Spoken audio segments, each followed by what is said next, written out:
My identity was this partier. My identity was this, wild guy. My identity was like, Dr. Jekyll and Mr. Hyde. Like, watch out when he drinks. Like, you don't know what's going to happen. This is the Knockin Doorz Down podcast. If you're looking to hear stories of hope, inspiration, and turning your greatest adversities into your advantage, well, you're in the right place. I'm your host, Jason LaChance, and through my addiction recovery and struggles with anxiety and depression, I dug into my passion of speaking with people who have transformed their lives. Gary Menkes, the host of the Begin Again podcast. You may have heard me on there, as well as some of my other friends. And hey, man, just thanks for joining me. I appreciate it. Jason, thank you, man. Great to be here. I love what you're doing. And yes, you will hear you on my podcast. We just had a great episode recorded, and it's a pleasure getting to meet you, man. Yeah, likewise. And I'm going to drop that link in the description so you guys check out the great work that Gary's doing. We're kind of like the East Coast, West Coast guys. We're trying to, push everything in the middle here. So get it going nationwide. That's what we do. Well, Gary, I know you've listened, so I start off with gratitude, but I'm actually going to start because three things that I'm grateful for is people that know how to use their signal, people that know proper lane changing procedures, and gas stations that when you pay at the pump, have the receipt at the pump because you wanted to pay at the pump so you didn't have to freaking go inside. If you can guess how driving today went for me. So there you go. It's simple, man. That's it, man. Yeah, that's my comedy for it. How about you? Three things you're grateful for today.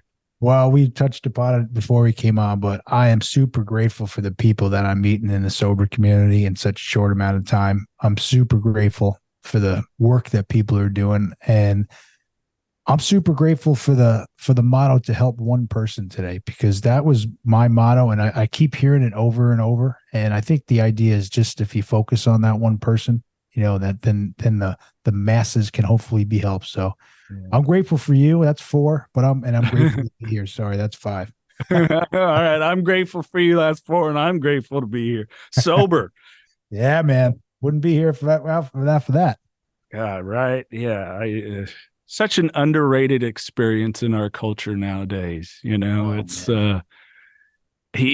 a father, you got your kids are a bit younger than mine. And, I have those conversations. I don't know if you've already started yet with them about, substances, potential substance abuse. And it's just like, God, it is so prevalent. Like just in the time I take my kids from my house to their mom's house, there's like 4 freaking billboards of booze on the way, Amazing. I have a little quick funny story about it for, talking it out with my kids. I mentioned before they're young, they're 9 and 10, but over the summer, like I love to hike. Right. So like, I'm looking at stuff and I'm looking at these waterfalls and like upstate New York, 6 hours away. And it did like a perfect, like Clark W. Griswold. He would have been so proud. No one wanted to go. No one wanted to do a road trip. And I threw him in the truck, drove 6 hours up, and everyone was pretty miserable for the 3 days, except for me. We had some fun, but on the way home, it came up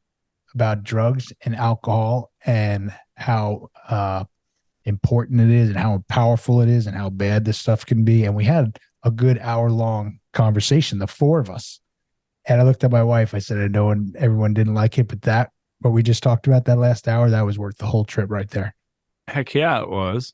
That's and they know about the podcast too, right? So my daughter's 10, so she's on some stuff, and she plays. I don't know if she plays any episodes, but she knows about the podcast. And both my kids know that Dad doesn't drink. They don't know the whole story yet. They're not quite ready to hear it all, but they'll hear it all one day. Yeah. Well, and I don't think. Yeah, we don't want to give them the full burst of it all. I think my kids kind of had to grow up a little quick because their mom and I went through a divorce and some different stuff that conversations probably happened earlier than maybe they should have. But like, how else are we going to arm them, with stuff? My wife likes to say, and I hope I come, and you can relate, I come from like generations of alcoholism, generation after generation. Fantastic stories, right? Like incredible stories of severe alcoholism on my mom's side, very strong. And I'm the first grandchild on my mom's side. Actually, my mom's 1 of 10. I'm the first grandchild on my mom's side. I'm super proud of it. But my wife likes to say, Gary, like, I'm the first person to get sober too. And she's like, Gary, you broke the mold. Like, you broke the mold. And I hope she's right. It's still my biggest fear is getting them through these next, 10 years, whatever it may be. Right.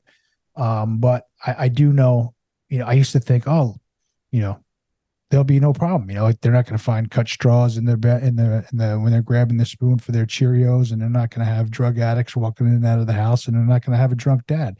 But there's more to it. There's definitely more to it, and everyone's got their own journey, and everyone's got their own path, and all we can do is do our very, very, very fucking best to steer them in the right direction and to arm them and to educate them as best as we can.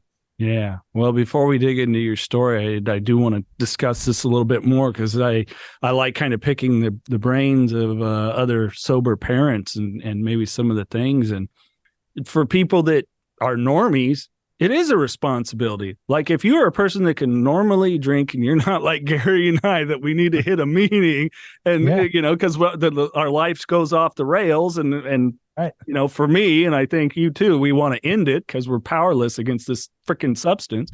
It's your responsibility to know that you should be there at this bar. Okay, you're going to have 2 drinks, but you better darn eat and give some time before you get behind a car and know that you're completely legally able to do that. And if you are impaired in any way, to go, ooh, yeah, there's this thing called Uber, and make that call. That's an ability I don't have. So there is a responsibility to it. And that's what I try to convey. That's really, really important, and I like to think that part about the driving has improved. And I only say that. I remember my nieces were in high school, right? And they're, I'm 15 years older than them, whatever it may be. And they were getting ready to graduate, and they all, they had a designated driver every time they went out. And I'm very involved. They're, great girls, right? And I'm like, man, that's fucking awesome. Like, it wasn't like that. Like, or maybe it was just my circle. I don't know. Like, I don't think so. And I know that part is improved, but what you're talking about, giving them the responsibility, and telling them the response. I mean, that's a big, that's an important piece. I'll say another thing too. Like, I had my sobriety dates in May. I have my anniversary. Every time my anniversary date, my wife, gets cake and Carvel cake and a card and stuff. And so my 9-year-old walked into my son. He's like, Dad, you don't drink alcohol? You don't drink alcohol at all? I was like, nope, I know, buddy. Like, again, he's 9. He's not ready to, I'll feel it out when it's ready. And he said, I'm not going to drink either. I'm not going to drink alcohol either. And I just said, bud, you have no idea how ahead of the game you will be if you stick to that, pal. It's a dangerous thing and can really mess people up. And that's kind of all I left it at that, So, you got to feel about my daughter, she's more mature, and she's a little more like your dad. Nervous, and it's funny, when I was young, I always knew what was going on. Always knew what was going on around me. I thought I didn't know. I knew everything. And my daughter is kind of like that. Like, I could see that. Like, she can read people and she knows what's going on. So she have to, and that's a good thing too. But she also, I can tell, she's 10, but she's in 5th grade next year. She goes into junior high school, and she can't wait. She's like me. Like, I always wanted to be older. I always wanted to hang out with the older guys and the older kids. And I'm just like, girl, you got to slow down. Stay in your lane. Stay in your age. Don't rush it. Right, because you're going to get to like us and go, gosh, there was some really cool freedom at 15 and 16, to just be play basketball with my best friends until 2 a.m. And then, it's like, better than that, man. Yeah. Right. Oh. But that's a good point too. And I've, as far as with our kids and really, seeing them for who they are, not who we want them to be. Because I worry about them, my saying, trademark, no outside solutions to inside problems. And I try to talk, because I get a concern for that, because I know for me, and, let's kind of dig into, you growing up. I mean, I've shared my story growing up in a home of addiction, but you did too. I mean, that you said that straw when you're going to get the spoon for your Cheerios, that's not something you made up. That was your life. No, yeah. And that's how it was. And that's, from as early as I can remember, I had an active dad, and I said this before, I get along great with him. He was He did his best as he could, for sure. But he was sick too, and he never addressed it. He never looked at it. Even when I got sober, never really kind of said, hey, right on or whatever, not till really later on. But, when I was a kid growing up, it was, there was always rough characters in and out of my house. And yeah, I mentioned this cut straws. Yeah. Like that is implanted in my brain because I bring it up when we're ever talking about this stuff. But he was, cocaine was his main thing. He was a car mechanic. I used to work with my grandfather owned a gas station. He was the mechanic. I was pump gas. Like there was all of us there. And, it was there were some rough characters, and he, I didn't realize till I got late, till I got a little older that he was doing this stuff at work too. Like this is some heavy stuff happening. And but yeah, so growing up, cut straws.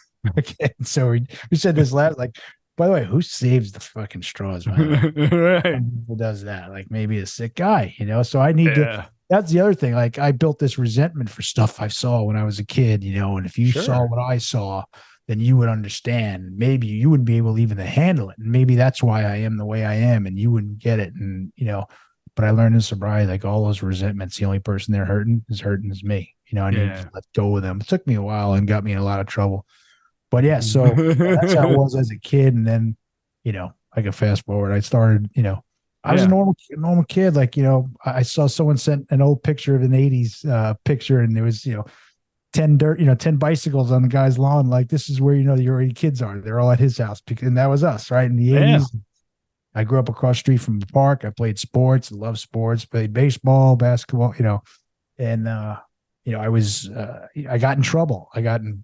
I started getting, I was always kind of a wise guy and getting in trouble with teachers and stuff, but was that from the propensity of wanting to kind of hang out with the older kids? I mean, was that kind of some of it too? Like the older kids in the neighborhood or what? I did. I always wanted to hang out with the older kids.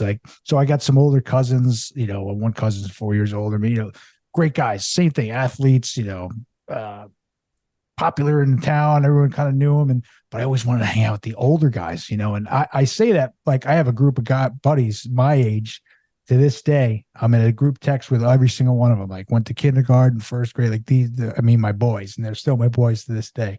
But yeah, I always wanted to hang out with the older guys. Like always, I wanted to go to bars when I was young, like it's stupid stuff, like, really stupid stuff. But, looking back, abnormal behavior, abnormal thinking for a young guy. Knockin Doorz Down by Carlos Vieira, now available wherever you get audiobooks. I wasn't done partying, and I didn't want the binge to end. I think I knew that when I finally got home, I'd have to face what I had done, and I wasn't ready to do that. Being responsible for my actions wasn't something I was looking forward to. I had abandoned my wife and baby, my family, and my business. I wanted to avoid the shame of returning to what I had left behind. Even though I was not yet going home, I wasn't sure I had enough resources to continue the binge. Click the link in the podcast description to find out more. Yeah, well, but I think some of that too, you brought up some of your mentality, which is that victim mentality that we can get dropped into, especially when we do have a home that is triggering some things, creating traumas that we don't really, especially us, we're about the same age. We didn't know what the hell the word trauma meant. The only trauma I ever knew was because my dad and brother raced. And so it was the head trauma from like somebody crashing and ringing their bell or something, you know what I'm saying? And stuff like that, so I just think the knowledge wasn't there. And let alone anyone, like if somebody in the 80s said, you got to break your victim mentality, but they're like, fuck off, you pussy. You know what I'm saying? Exactly. It was 100%. That kind of, it was that kind of thinking. It was like, so-and-so cheated on you. No big deal. Come here, have another beer. That was, these are the solutions that we found. Right. What we do, we go to meetings, we spill our guts, right? We open up. We talk about our feelings. We talk about, you said traumas. I didn't know what the word trauma meant either. I had no idea. I didn't know what childhood anxiety was until I was way into sobriety, but like what you're talking about is the last thing we did. And this was just drilled into us without, it was just inherent. Like you don't talk about what's wrong. You don't talk about your feelings to anyone. Just fucking man up, shut the fuck up and fucking get back at it. Excuse my language. No, But, we're already dropping F-bombs. Yeah, we're dropping F-bombs after early here, but that you know what I'm saying, right? Like there, you don't talk about stuff. You don't talk about it, and you mask it. And I think we talked about before. You start developing these, drawing a blank. You how to cope with this stuff, and we're growing, right? We're young too. Like I'm talking about 10, 11, then you even get a little older into high school and your early teens. Like you're evolving. Like we're not even close to where we're supposed to be, but we're learning these things, and one of the, inherent and learned thing is you don't talk about anything. You don't, talk about therapy. Like that wasn't, you wouldn't talk, no way, like even like you're in AA, even when the whole world knew that I needed help, I was an alcoholic. Like even my parents are like, you're not going to AA, are you? I was just like, is that shame and stigma? I mean, yeah. And goodness, yeah, I haven't thought about this in a long time, but I was always a really flamboyant dresser, if you could believe it or not, as I sit here with red hair. And I thinking back, like that was a lot of protection stuff for me. It projected an image immediately. It was when like hip hop clothing was real big and, the cross colors and Carl people always call me the white Will Smith in high school. I mean, that's how I dressed, like the Fresh Prince of Bel-Air. There you go. And I think it was, projecting a persona and I never really stepped out of projecting a persona into authenticity at any point, because being an insecure guy, then hitting college, and then being in starting radio my last 2 years of college. Now it's rock radio and I'm kind of playing a character. Well, people seem to like that character. All right, I'll just continue with that shit. You know what I'm saying? Yeah. And I think it gets that way when you kind of get in with the troublemakers and everything else. You kind of develop this persona, and that's what you never get to explore, like, who's Gary at the end of the day? Man, I didn't know who Gary was till, I'm still working on who's exactly, right. but I'm willing to learn.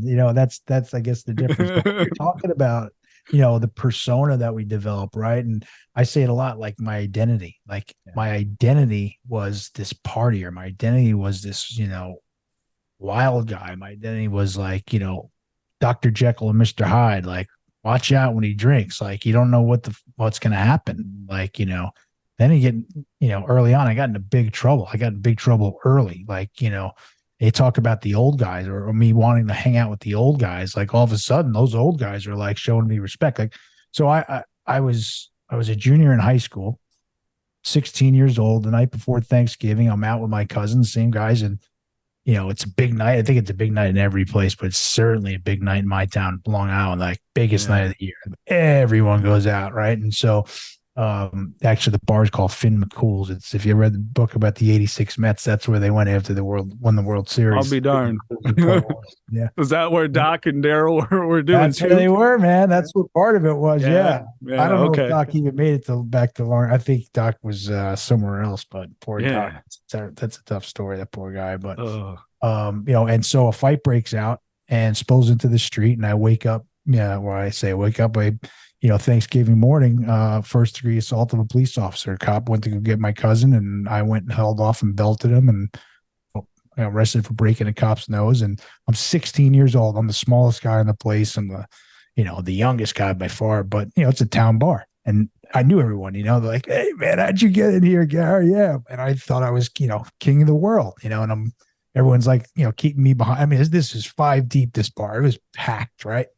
And anyway, this fight breaks out with my cousins, and, that was my first foray, but it was a real big one. Like, I got in a lot of trouble. And so these older guys, they're starting to look at me differently. And they're like, said this like skinny little kid likes to play hoop and, run around his bicycle. Like, hey, come with me, Gary, come take a ride, and I say that in a weird way, but, looking back, I had gotten, like, they started kind of respecting me, like these, like you said, these troublemakers. And, my town it's a great, great town, but there's a lot of tough guys in there. A lot of guys done a lot of bad things and gotten a lot of trouble. So some of these guys were like, he's all right. He's a good fella, something along those lines. But anyway, that was my first foray into trouble, bud.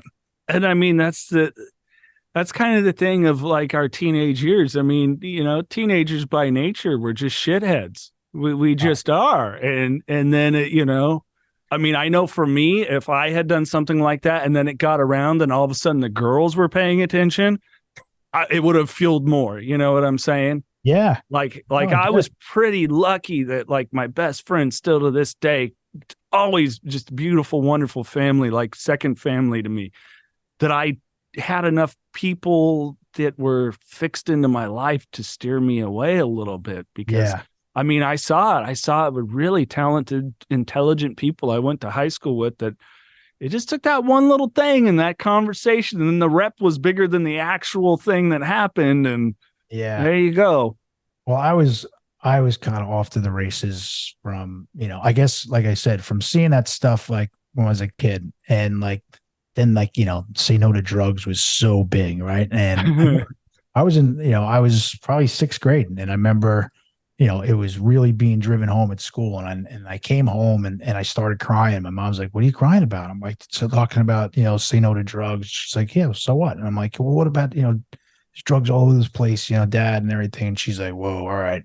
And I forget, I went out and I don't know where I went anyway, but instead of her picking me up, he picked me up and he lied through his teeth to me. He's like, I never do anything. He's like, don't worry. Maybe I smoked weed once in a while. Like, I never do anything. And I just went, all right.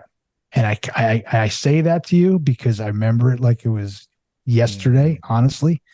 And I feel like something changed in me right there. Like, all right, this guy's not being honest with me. So like, I don't know, I'm kind of on my own. And I started getting, from there, I think I just kept pushing it and pushing it and pushing it. Like I kind of went out, Jason, like I had this in my back pocket. Like I had this big, like elephant in the room and it was stuffed in my back pocket. And if anything really if I really got in like real trouble, I would just say, well, this is why, and I would say, boom, because of that. And I never, ever even mentioned it to anyone ever. Yeah. It's all the permission you needed, right? My dad's full of shit. And so, yeah. Yeah. He's full of shit. Right. And it changed right there. Even though I was young, it changed right there, but it just kept going in the wrong direction, or I was staying on this wrong path. And, that was the first time I got in trouble, and I think it's an innocence killer. Like lots of us, like, I know where your kids are at and my kids kind of a rough transition, a lot of those things, but some people get a more steady transition. And I think that is like a trauma moment. It is a thing that like you said, you remember it like yesterday. That's how fresh it can feel. And I know some of those memories where I can, get the smells come back or whatever it is. It's I mean, that's a good solid moment to still be able to identify as like, hey, this is a good off to the races, or, justified, a reason that you could justify why you did what you did. Not saying it is, but no, but it started, and you're spot on. It started this chip on my shoulder and this like, fuck you. Like, or I don't give a fuck. Like, and I kind of like, again, it wasn't like instant. It was just gradual and just kept going worse and worse, darker and darker. And, you said something before too. Like, I didn't realize I was so uncomfortable in my own skin my whole fucking life. And I didn't even know it until I was in sobriety, till after rehab, till, I was 31 years old and I had to start doing work on myself that I never even realized that, holy shit. Like, I the word fear. I mean, holy, like I didn't think I was afraid of anything. And then I went through the steps and you do the fear. And if I do it right, if I do it thoroughly, I could put fear on everything. And fear comes in a lot of different forms, and now being a dad, we have all different types of fears, but I can be fearful of what you're going to think of me or fearful of what I'm going to say. And today I just say a prayer. I know I'm coming from the right place and I hand it over to my higher power. And we go from there. Yeah, that's all we can do. And I think we start to get there. I mean, tell me what you think. Like once I really started to identify, my big problem isn't this, that, not even the things that happened to me in childhood. It's that I still sit and continue to remain a victim of things. Like why am I giving control over to other people? Why am I giving that access? And it was that decision, a conscious decision to just not have it be that way anymore. And it's not that certain things don't get my emotions, because they do, and I still get fired up sometimes. I'm a human, but I don't sit in it, and I don't let alone drive me to disempowering decisions, Well, that's the difference right there. You don't sit in it, you don't let it drive you, you don't take, own you, for lack of a better word. Like, you take your power back at some point, right? But I'll speak for myself. Like, these are stuff I didn't know. Like, sure. You're talking about, resentments. I couldn't wait to write this fourth step. Like, I couldn't wait for this guy, my sponsor, because, wait till he sees what I'm going to put on here, like, wait till he sees. And what sucks for me, but it doesn't suck. But, it's like, hey, man, you can hold on to all this shit. Yeah. This stuff that you did or that you saw, you know what? That sucks, man. It does. But here's the thing. Like, you could stay in it and hold on to it for the rest of your life, and you'll never fucking let it go, and you'll be miserable probably your whole life. Or you can let it go. You can figure out how to come to peace with it. You can make some amends about it, and you can grow as a person. It's up to you. And, that was like a big realization for me, and, I laugh like the muscle memory of our whole lives, right? We were talking about, you don't say anything, and everything was, I want to talk about instincts, Jason. Like, I'm ready to do my fourth step, and I'm writing down, right? I have a couple of a bunch of stuff, right? And I walk in, I'm a skeptical dude, right? And the muscle memory is that way. And sure. Come into his apartment in the Upper West Side, and I walk in his studio, great guy, but he's got candles. I was like, fucking, I knew it. Here we go. Candles out. What's going to happen now? But it was one of the most freeing. It was also, Jason, the first time that I ever shared, I talked about holding that in my back pocket, and I was going to drive. I've never shared it with anyone until then. It was the first time I shared about, stuff I saw as a kid, and I got in a lot of other trouble. I got assaults, I got DWIs, and, it's the first time I had to look at myself, like that cop I mentioned, I remember I was like, this cop did this to me. He's like, wait a minute. You're resenting the cop that arrested you? I was like, yeah. He's like, but you assaulted him?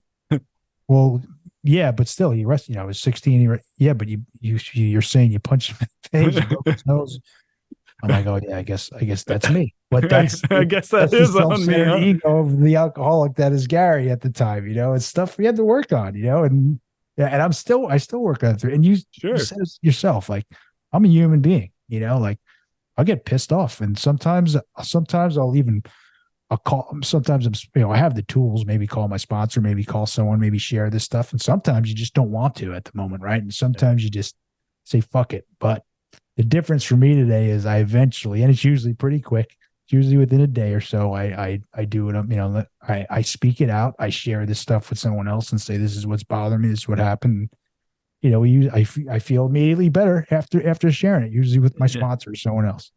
Well, and thank you for sharing that, because it's so valuable. And I think for anyone in life, there's so much of the 12-step principles. I think it'd be an amazing class in high school, because in a weird way, those of us that really work recovery, we kind of get a second life, so to speak. And I'm sure you felt that, seen it, and heard it said, because we really do. We get these tools that aren't readily available, I would say, to others, that unfortunately, that aren't an addict. Like, I mean, right. There's so many principles and things that are beautiful to share. Like it's always funny, somebody that isn't in recovery, and you say, yeah, the other day I had to make amends. They're like, what do you mean an apology? Well, no, it's an amends. It's like an apology. It's a little bit different, but better, it's like, they're just clueless, but there's so many great principles there that if you look at like just successful people in general, they always talk about, well, I have faith in a higher power and this really strong community. Well, what's the two most successful things for long-term recovery? Faith in a higher power and community, And so I think if we could, like you and I are people that recover out loud, just make it accessible. Like, I love talking to people that are quote unquote normies about this stuff. I've had many of people be like, so what's this 90-day challenge I've heard you talk about? I'm going to try that. And then they're like, yeah, I just don't think I want to drink. Cool. All right. Well, keep it going. I had a friend who did the same thing recently. He's like, and he didn't tell me. He's like, oh, by the way, then I started his podcast. He's like, I love your podcast. By the way, like, I haven't drank in 30 days and 3 months. I'm like, cool, man. And I'm waiting to say like, oh, what happened? Like, because, something must have happened. Right. And he's still at it. I haven't really dug in, but he's up to, I think 7 or 8 months now. And I think it's a beautiful thing, and, there's so much we can go down there about how bad this stuff is and how it's drilled into us, the normalcy of it. But I have to say one thing. When I was early on, and I'm reading the 12 steps to my girlfriend, who's now my wife, and she's like, what are the 12 steps? And I read them, and she's like, wow, like everyone can probably, and you said this should be in high school. She's like, well, everyone should like read this. I'm like, wow, it's like the most, profound book in history that's ever been written. And I love too what you said. Like, I was such a thick, like I came in just to like, I couldn't drink anymore. Just didn't want to drink anymore. And it took me so long, even though the whole entire program is finding a higher power, finding a God, whatever you want to call them.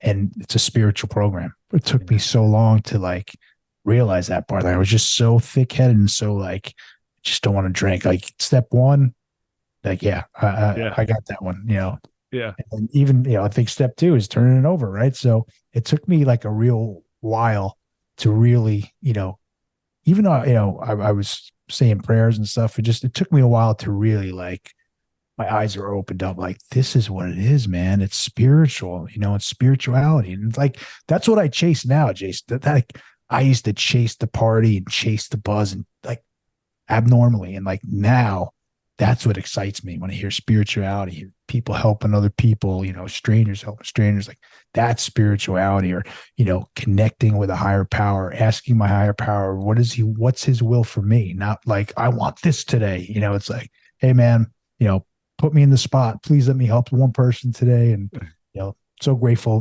grateful for my family. And I mentioned those are my morning prayers. I start with gratitude, but yeah, it's a second chance. Like, dude, sometimes it's like, almost feel like, man, is this fair? Like a whole other life. I had a completely whole other life. Yeah. Some of the stories are fucking amazing and they're hilarious and like off the charts. Like you did that. Like, I think I mentioned my nieces before, but like they hear these just insane, crazy stories about me. And they're like, they can't even believe it because they've never, I think they were like 5 years old when I stopped, drinking. So they can't even believe it, but it's true. I think the thing about it too is where I can find humor is because I'm here. I'm not a tragic story. In that I've survived. So for me, laughter helps, although not everything's laughter about it. But, it just, because it doesn't, like, I can't even believe I was the individual that did the things that I did. Like this vessel, that I was, I used to, as I've told people, it's not that I didn't believe in God. I just didn't believe that there was one that had a purpose for me or loved me. That was part of my story. So, with that switching and realizing, hey, I'm a spiritual being having a human experience, at least that's how I frame things.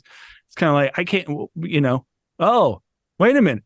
Makes sense. I was ignoring letting a higher power, a spirit fill me. I was filling myself with spirits.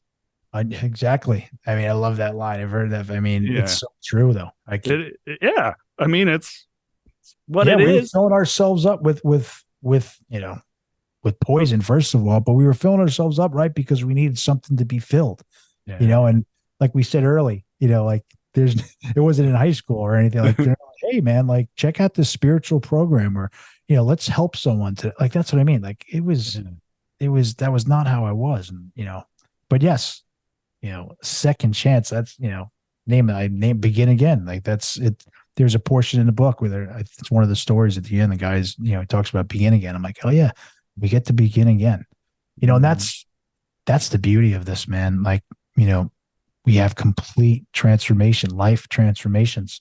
And I've realized, or I've learned in my experience, we're sometimes the last people to realize that we're getting better. Like I remember I was sober for years and I've mentioned to you before, I had 4 years of in and out, real battling. And I never was able to put 90 days together in those 4 years. The first time I put 90 days together was was my sober date, May 13th, 2006. But I lost my train of thought as I was saying that. I don't forget what I was saying, but I'm sorry, I totally lost your train. It's all right. Yeah. I was with you. I was feeling it though, Gary. I was with it. I getting the passion. Totally just got off target. I don't know. I apologize, but I was had a momentary lapse of something there. But the older I get, the more it happens all the time, brother. Oh yeah. Oh yeah. It'll come back to me.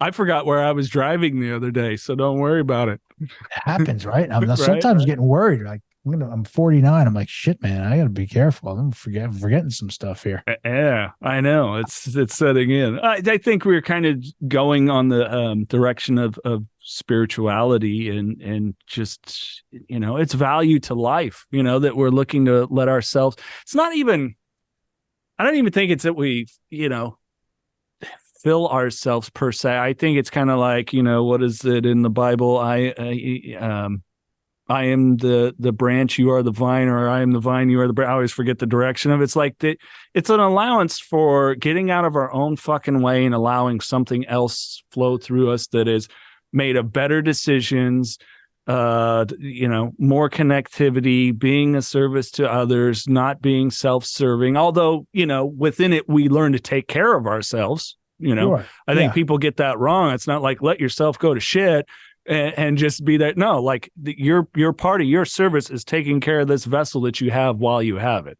Oh, absolutely. Yeah. I like to say all the time, turn your will and your life over to the care of God. Like, turn it over, your God will take care of you. But, when you're crossing 6th Avenue, you still have to look both ways before you walk. Like, you still got to, like you said, take care of yourself. Right. Yeah. Like, but yeah, the spirituality, and I think I was saying before is, there's so much to what spirituality means to me, and, like I said, I start my day now. Like my last thing I say in my prayer is, please let me help someone today. Right. And like, that was not part of this vessel, 17 plus years ago and growing up, was look out for myself. Everyone's trying to take something from you. Like, trust nobody. Everyone got it easier than you. Everyone's lucky. You said it, victimhood. Like I was a victim till I got sober, till I learned all this stuff about me. And, I think also about spirituality, it's an awareness. Like, it's like my eyes are open. Like, I've been given this gift too. And I think it's part of this self-awareness. Like, I don't know shit. Like, I don't know anything. Stuff I think I know, but it's it's like this gift of an open mind. You know what I mean? Like, don't think you know everything, man. And like, your way is probably, there's probably a chance, maybe it's wrong, but there's always different ways to look at things. But this self-awareness, and like what you had said earlier, like, things that come in, I'll still get pissed off and stuff, but I don't react. Like, I used to just react and, deal with the or not deal with the repercussions, probably not deal with them. Right.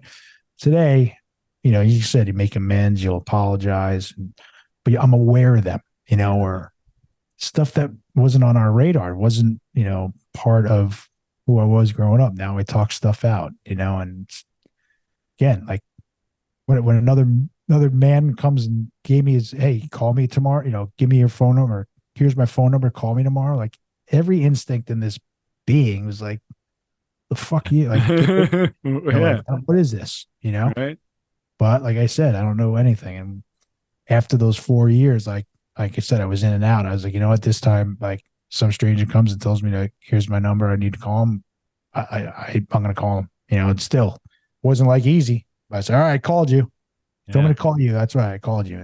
And it was just, I was a really thick-headed, hard slog at the beginning, I guess is to say. But I was given the gift of surrender, and it dawned on me later in sobriety that the obsession to drink had been lifted from me, Jason. And again, I'm sure you can relate, man, right? Like, if you knew us before, like, that was impossible, man. It was fucking impossible. Like, once I started, I couldn't stop. Yeah. Well, I think it's And I mean, tell me about this, like with newcomers. I think it's trying to help them. And this is a learn from reflection is we're doing so much, especially those of us in addiction, let alone society now, because everyone's addicted to something, whether they want to acknowledge it or not. They are. 100%. I still struggle with sugar, Gary. I got to tell you, Halloween just happened. We still have a lot of the candy in the house, and You both, bud. Those Snickers bars keep calling, and it's like I'm the other day I looked in the mirror disappointed. I'm like, I'm getting skinny fat, because I'm a tall, slim guy, but it's like, oh gosh.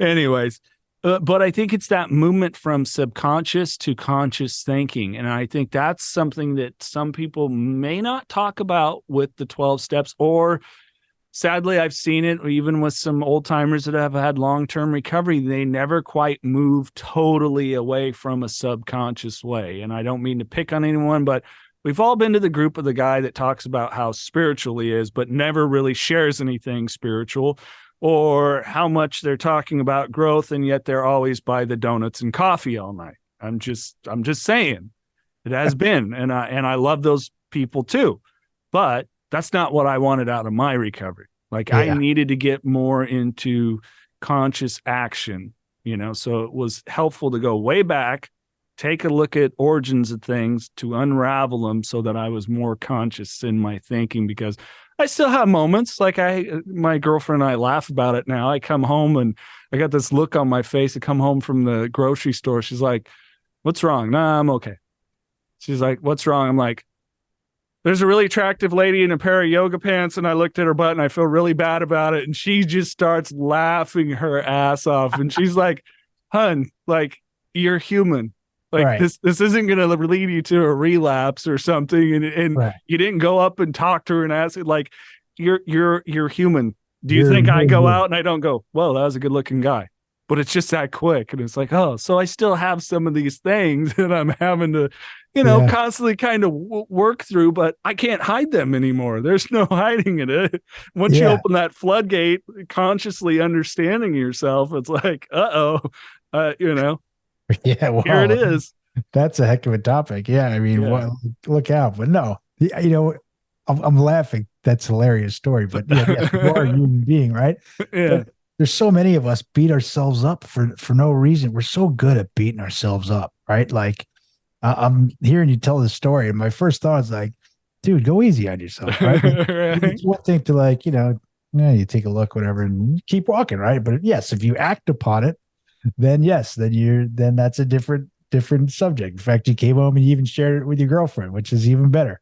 Well, I'm glad that she got a laugh out of it, but it's also that sign of being so vulnerable to somebody else that they know you that well too, which I would have never have allowed before either.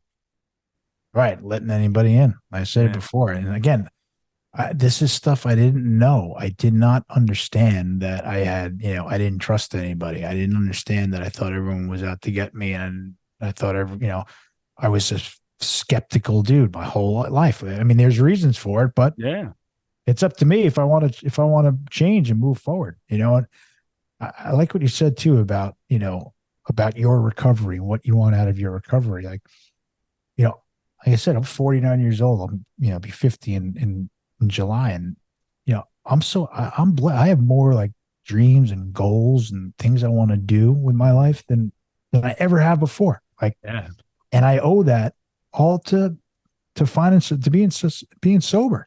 Because first of all, if I was out there, who knows, I probably wouldn't be here right now. I certainly wouldn't be talking to you, right? Or if I was still alive, I'd probably be a miserable fucking existence. That's for sure. I mean, that's just the lock, and that's probably at best. That's probably at best. Who knows? I could be in jail. I could be so many other bad places, but I'm not there today, and, I like to learn, like I said, I have an open mind, and I have more than I owe this to my sobriety. And that's, one of the reasons I want to help people realize, like, man, if you can stop doing this, you can overcome your addictions. If you can overcome alcoholism, like there's nothing that you can't do. Nothing. And I believe that from the bottom of my heart. No one will ever tell me differently, because we see it every single day, man. Yeah. We've had way too much proof to have someone refute it.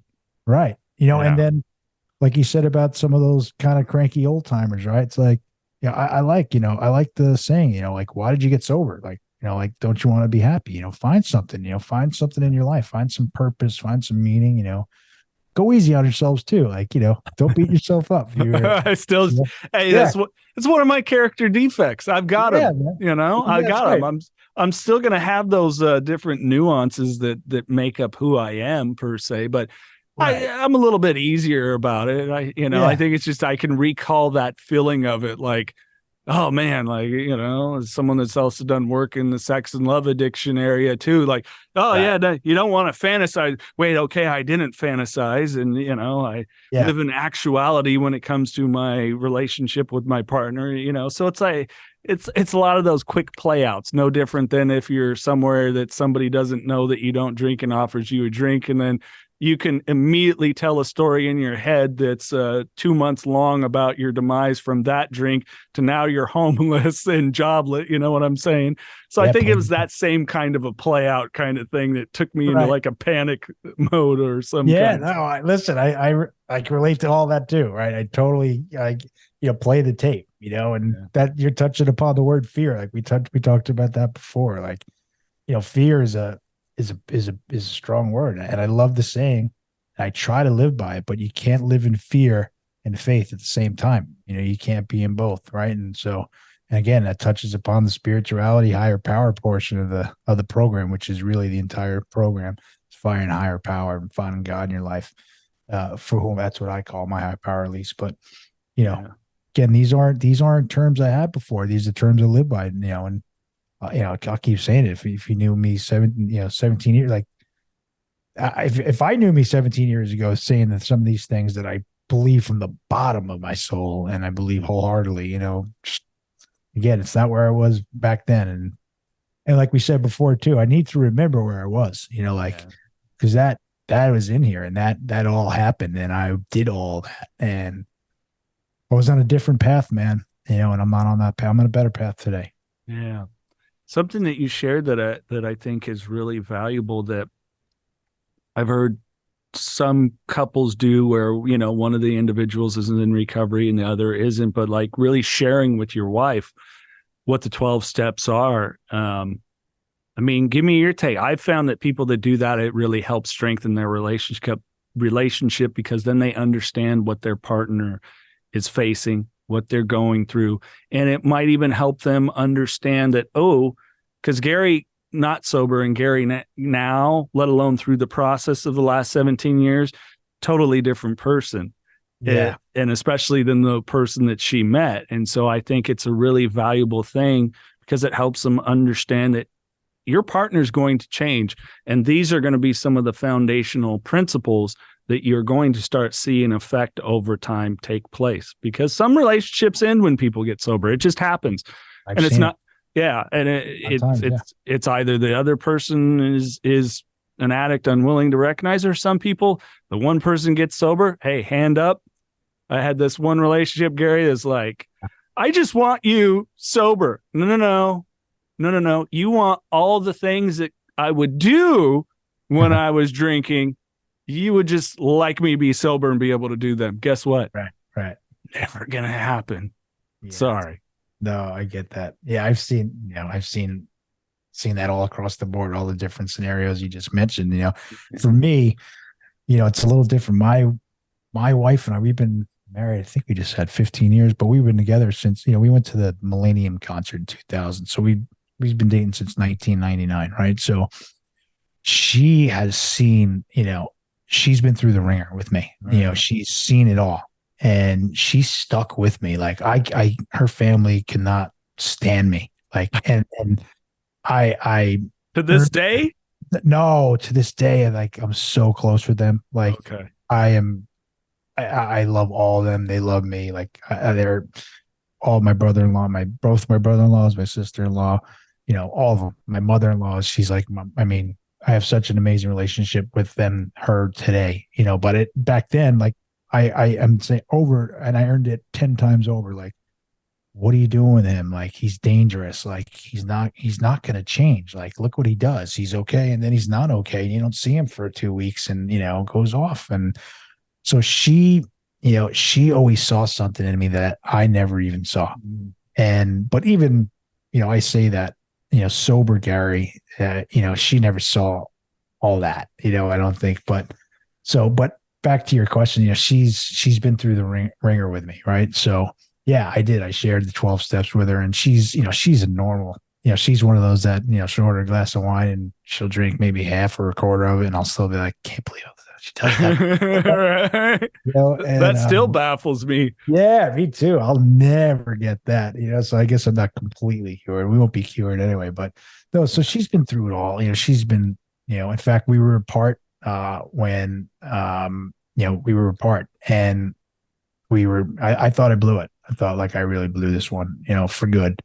And I went out and I was just, I was pedal to the metal, and something happened on May 12th, 2006. I didn't want to do it anymore. And I went back to AA, and I was starting to put some, I never had 90 days together. I put 90 days together, and I called her not to like get her back. I just said, hey, listen, I just want you to know, like, I'm back, I've been going to AA. I'm feeling a little bit different this time. Like, I don't know. I think I got a chance anyway. I just wanted you to know. And it wasn't like a lifeline at all. And she was so happy, like, that I even called her to tell her this, and I couldn't believe it. And she came over, and I don't know, we kind of got back like just right from there. And, I've been sober ever since. So yeah, she's and she's seen a lot of it, dude. Like, whoa, yeah. But now I mentioned she gives me she throws a little party for the four of us here every year on my sober day. We get a Carvel cake, I get a card, and this is one of the favorite things I love to share. Is on my 10-year anniversary, she got me my card, and she said, we're so proud of you. Just think, Gary, like, if you didn't get sober, your kids wouldn't be here. They wouldn't even exist.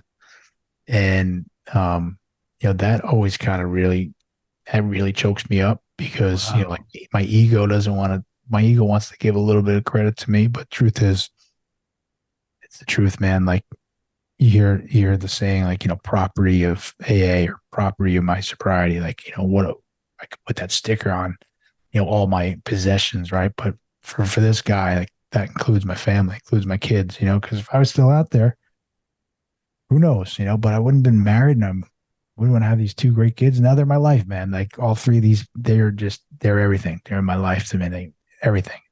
Oh, wow. That's going to be tough to get to random questions and leave you with the final thought, man. That, I think that's the most, yeah, that's beautiful, man. And you're right. That is, boy, we could go on and on about that. The power, a higher power and these beautiful gifts. And I just hope that people absorb that, what you were saying right there, and that ability to sit in, we only get a fight. This thing that we have, that a lot of us squandered some years away or decades, is so finite, and we don't know how things are going to go. And it's beautiful. And I never had that until my relationship now, either. The celebration of it, is just kind of like, all right, maybe I'll show up to the meeting the first year and get a chip, and people clapped, cool, all right. And then year two, it was like, boy, I'd had everywhere from people to San Diego all the way up, in different kind of meetings. And one of my buddies, James, he's like, all right, now you go to every fucking meeting you can, and you collect as many chips possible, because the newcomers need to see you collect year two. Yeah. Which usually I always tipped out just before year two for whatever reason. So it's a beautiful thing. And again, it's weird to be like, wait, we're celebrating me, but it's really not celebrating me. It's celebrating something else that's far bigger than me, that I'm just a part of. 100% far bigger than us, right? And that's the spirituality. Again, that's the higher power. Like, there's something bigger at work here, Right. And something is important, but what seems so little is your sponsor saying, you need to go get that chip so newcomers can see you get the chip. Yeah. It's not about us going up there receiving that chip. It is, but it's also for those newcomers that it's like, hey man, look at him. look at Jason, that guy, he's a cool dude, man. I mean, like, right? Like that guy's a cool guy. He's been, he's been sober a couple of years, man. I want that, it's what it's all about. And that's the higher power. That's the thing at work. That's the energy that's happening. Well, before we do random questions, I want to pick your brain on this, because what you're saying sparked the thought to me too, and how I try to have helped people find gratitude even in all this stuff, the bullshit that's happened to them. Mm-hmm. And like even this moment, like, so my sobriety, your sobriety, somehow 17 years, me coming up on 3, my longest continual stint in the 7 total or whatever, close to 7. Like all these little things happen so we could have this conversation at this second in time. I now have a new friend on the East Coast that I know was like, hey, Gary, I'm coming out there. Great. We're going to do lunch, dinner, whatever it is. Hey, let's hit a meeting. It's like all these things that just add up to these amazing moments. And so I try to share that with people. Like, you don't believe in a higher power. How the heck are you and myself sitting here right now having this conversation that, let alone it's something guided us to be like, yeah, not only have these conversations, but share them with other people too. Amazing, right, man? Like, and I'll just add even something a little on top of it. It is, I don't even know, like my podcast, honest to God, like I haven't been at this long, but I can't even tell you exactly how I started it. Like I had so many crazy like ideas in the past 20 plus years, and I never really started them the perfection, whatever it is. And this was like, this is a passion of mine. Like I could talk about anybody. I could talk to anybody about this stuff. Like, and I enjoy it. And I just did it. And that's and I mean that sincerely. You're touching upon it right now. Like we're sitting here and you're getting me filled up here, because that's powerful stuff. You and I are sitting here. You're on the West Coast. I'm on the East Coast.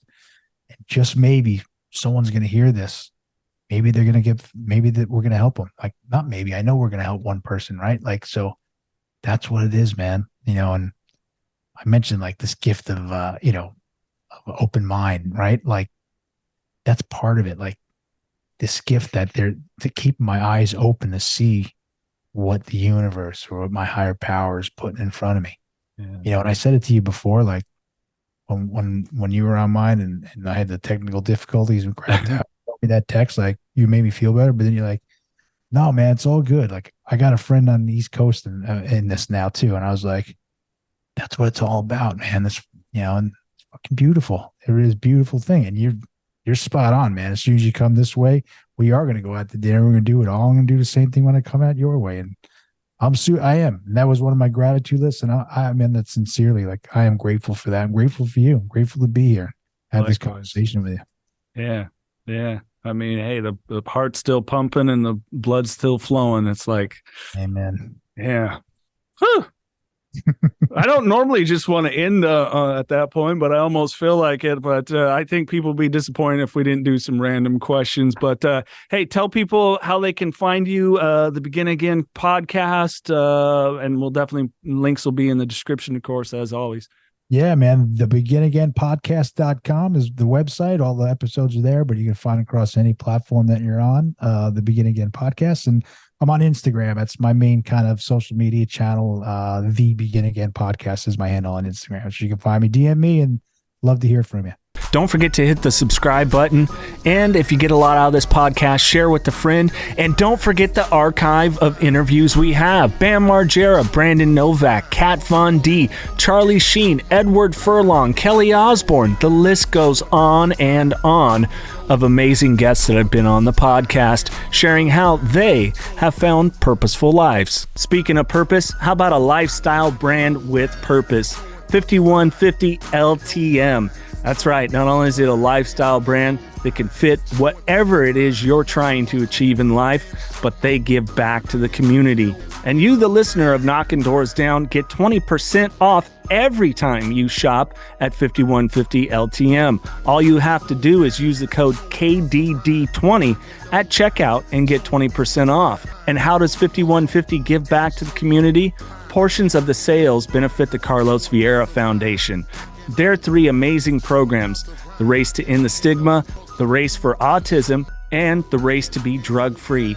More on the Carlos Vieira Foundation, go to carlosvierafoundation.org. Being that you're like a sports guy too, I'm interested to see what answer you give. You could have dinner with any one person, living or not. Who would they be? Kobe Bryant. Why? So Kobe, growing up, I wasn't a big fan of Kobe when he was, when I was in his playing days. When he got older, I grew a lot of respect for him, and then I started to learn about Kobe. So Kobe to me represents 3 things. He represents being the hardest working guy in the room by far. And he represents that no matter what, if you're the hardest working, if you outwork everyone, whatever avenue, whatever industry, whatever you're into, and if you want to succeed, you just got to work hard. That might be really hard, but he's the most legendary work ethic I've ever seen. Then he leaves basketball and wins an Oscar like the next year. Like the guy's insane, but he also represents being, he was famous father, right? He became like this famous, they call him girl dad because he had 4 girls, but he represents being a family man, and that's something that I aspire to be. Like, I have a boy and a girl. I'm not a girl dad, but I want to be the best husband and the best dad I possibly can be. And then he represents that life's short.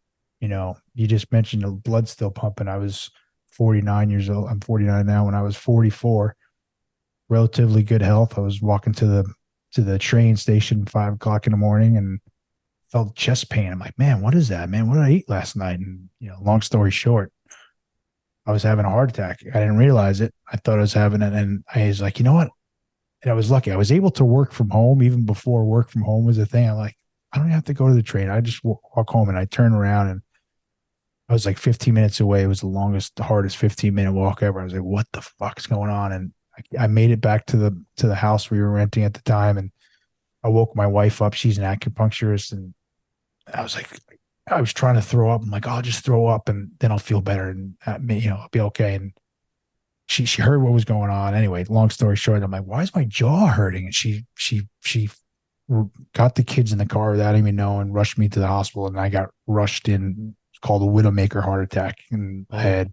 They rushed me up and put 2 stents in my heart, in my arteries, and I'm here to tell about it. So that's why, sorry, that was a long-winded answer about Kobe Bryant. But, even when his stuff like pops up now, and I love all sports, but they all kind of represent something to me. But like Kobe, the stuff that he puts out and what he means. And unfortunately, I asked myself, I wonder, is it because he passed that he means even that much more? Because I answered that quickly, Kobe, right? I could have said a bunch of people, but it would be Kobe for those reasons. But yeah, man, life is short too, man. We're not here that long, man. I think the best of it. Yeah. Well, and I think, a couple of things, if I can throw it in, why I continue to be a fan. Of course, I grew up a Lakers fan, so I kind of get that one.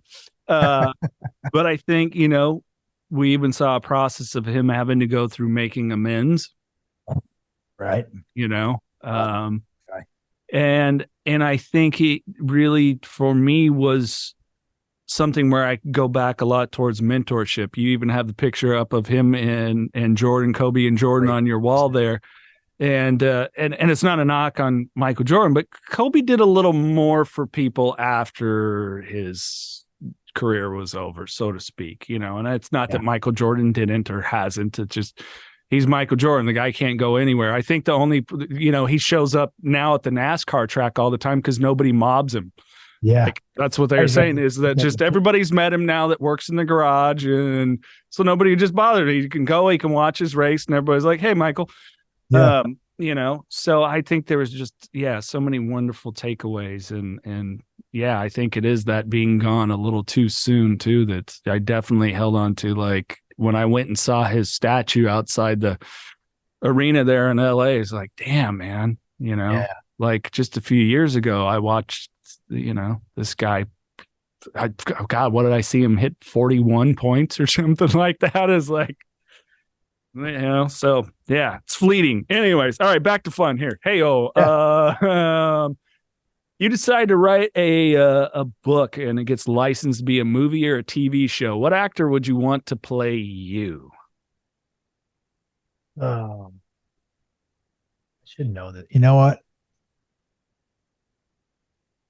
I think I was gonna say, I don't know. I'm gonna say Brad Pitt, but I think Bradley. Actually, I know I want it. Yeah, it's Robert Downey Jr. Oh yeah. It's because of, obviously the first three guys, like the handsome and all that stuff. But I dig Brad Pitt. Brad Pitt's sober too, right? He's out loud, and I love what he said when he won his Oscar a couple of years ago. He had his speech. I forget his last part of his speech. You know what he said? He said, "Be kind to each other." And I love that. Like, I really love that. And then, I mentioned, of no fault of my own, the three guys I did mention, they're obviously sober out loud guys. Robert Downey Jr. is right. He's probably the most famous sober guy, I guess. And Bradley Cooper too. I think they're phenomenal actors, but I guess if I had to pick one, I guess I go Brad Pitt. I don't know. Yeah. Well, they could bring it to life because they would understand, that they get it. Like, it's like some of this stuff you got to be able to feed on, when it comes to casting for sure. Anyways, that's all my actor bullshit coming out. Matt Dillon too. I like Matt Dillon also. You know see, what? I was gonna say I'm gonna that. say Matt Dillon. I'm gonna go with Matt Dillon. Sorry, I like Matt Dillon a lot. I used to see him from time to time, and he's like from my generation, like The Outsiders. Like, yeah, actually, that's my answer. I thought it out loud with you. Apologize, mentioned before, but yeah, if someone asks me, I'm gonna say I want Matt Dillon to play me. Final answer. We could move along, Gary. Final answer. Final answer. Yeah, sorry, answer. Sorry. That's all right. Okay. What's another fun one that maybe I haven't done in a while? Everybody always likes the deserted on a island one, so I guess I'll do it. Deserted on an island. You have one movie with you, one music artist, greatest hits. One artist and one album, so it's three. One movie. So one movie and one music artist's greatest hits. One of their okay. So the movie, yeah, it's it's longer. I'll go with Goodfellas though. Okay, Goodfellas. And that's such an East Coast New York answer right there. I mean, how can you know Scorsese and Yeah, I've been reading about Scorsese lately. He's doing another movie coming up. I think I was reading about it. It just came out. Oh, great book! I read that book, by the way. Yeah, Killers of the Flower Moon. It's a hell of a story. Yeah. And the album, I got to go with Golden Platinum, Leonard Skinner. Got two discs. At least I was going to bring a Zeppelin with me, but I'm going with Skinner. It's got my favorite song of all time, Freebird, on it. Hey, who doesn't love Freebird? Yeah. Who inspires you? Well, I mentioned, I do watch some of this. Kobe still inspires me. As far as people that aren't here, who inspires me? I mean, there's a lot of people that inspire me. I can do a podcast. A lot of the people in our community inspire me. That's a good. I need to give you a good one here. I think the best answer, though, and in truth, is my wife. Now she takes care of all my family, and she makes our house such a home and a beautiful home. And, she's got the hardest job of all time dealing with this guy. And then after that, trying to take care of the two kids. So, and I need to let her know that a little more often too, brother, because she does. She's amazing. And after I'm done, I'm going to go tell her that I think she's amazing. So, no, thank you for the reminder. I'll make sure to thank you for that. Yeah, I should stop and pick up flowers on my way home. I agree with you. I had told my my partner, I had told her, you know what? I was 44. It's just around. Maybe it was my 44th birthday because we've been living together over a year, and I said, I never knew what a home was like until I started living with you. What a beautiful line. That's something just so beautiful to share. Yeah. Well, it's true.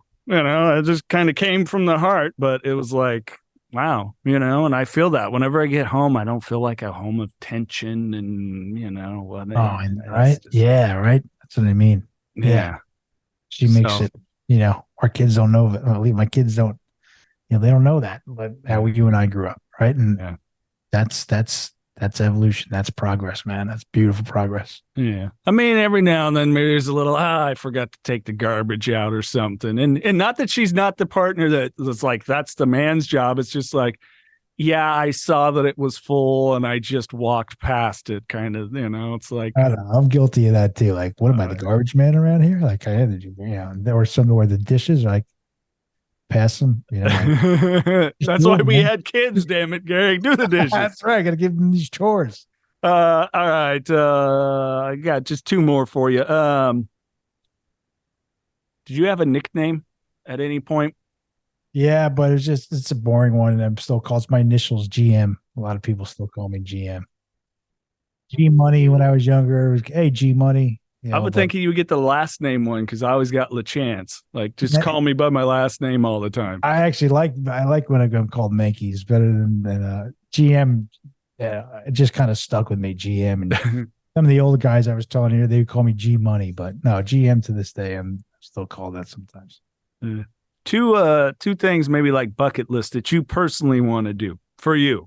So this can't be a serve the recovery community greater type of thing. We know this about each other. It's things that you would want to do for you. Maybe experiences. I mean, some of those, like the dreams I was talking about, like I have more dream. I want to travel with my family. I want to travel across this great nation. Like I got into hiking.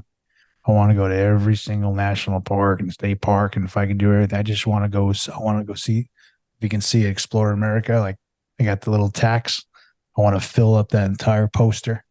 I want to that's the bucket list, is to go all those places, Alaska and Denali National Park, all of them, like I'll daydream all day about just beautiful views. And again, we talked about spirituality. Like sometimes, right, you climb up a mountain, you get into a view and you get to an opening. And I went last summer to Acadia National Park here in Maine, and it's called Cadillac Mountain, and it's the first. I went there for sunrise, and it's the first glimpse of the sun that the United States gets is at Cadillac Mountain. So like I went there, and it was crowded. Everyone found a spot, and it's like, you just feel like there's something bigger, and you feel smaller, but in a good way. Like it's just feel like it's such a vast world, and so yeah, my bucket list is all about travel.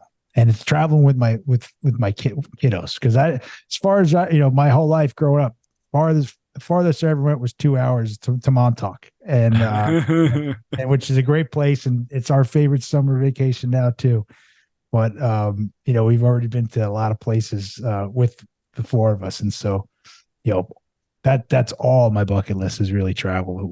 And yeah, I want to see the whole entire world, but really I want to see our country first and foremost. Well, I got two great spots. One where my parents live up in Red Bluff, so that's where Mount Shasta is. So my brother and I hiked up Castle Crag there, so pretty cool one. Yeah. And then, Gary, here's an extra reason for you to visit. I can stand in my backyard, and on good days, I can pretty much spot where Yosemite is. So I have yet to find someone to get in there and really hike that with me. So there's extra motivation. Boom. Let's do it, man. Let's go. I love that. This has been a pleasure, my brother. This is where I give the floor to the guests. Anything else you want to drop? Something of support to other people or perspective, please. Yeah, I mean, we touched upon it, but again, for those newcomers are struggling, like you totally change your life, man. Like you don't have to live this way anymore. You don't have to live that way anymore. You're not alone. Like, you can live a life beyond your wildest dreams. And again, that's not bullshit, man. That's just the truth. We see it all the time. Like, give it up, right? What's the line I heard? If you give up one thing to get everything back, right? And just, there's so much truth to that. And, stay in there, keep coming back. You mentioned yourself, you had a couple of slips, right? But you keep coming back. I think that's what I was going to say when I lost my fucking train of thought before. There's a lesson to that, Jason. Like, seriously, and I admired it so much. You came back, you keep coming back, because for me, it's one of my fears. I'm not sure if I got another comeback. Maybe I do, maybe I don't, but I don't want to test it. And so, you can totally change your life out there. Like, see it every single day. Yes, sir. Gary, thank you so very much. I appreciate you. No, I appreciate you, Jason. Thanks so much for having me on. Love your show. Love you, man. It's been a pleasure getting to know you, man. Love you too, brother. On that note, keep knocking doors down, people. This is the Knockin Doorz Down podcast, featuring celebrities, experts, and everyday people who have overcome adversities, including addiction, mental health, and trauma, to live purposeful lives. And that's what Knockin Doorz Down is all about.